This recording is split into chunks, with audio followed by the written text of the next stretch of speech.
You ask Tiger to solve. This deals with linear equations with one unknown.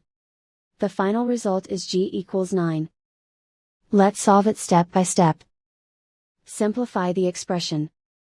Expand the parentheses. Simplify the arithmetic.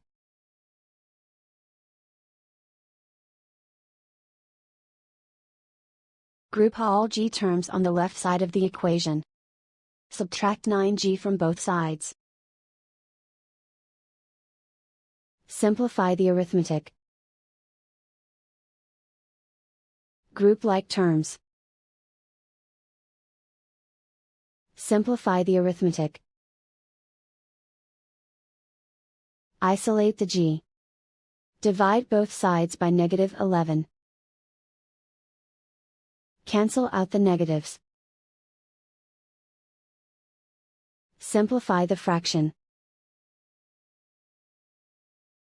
Cancel out the negatives.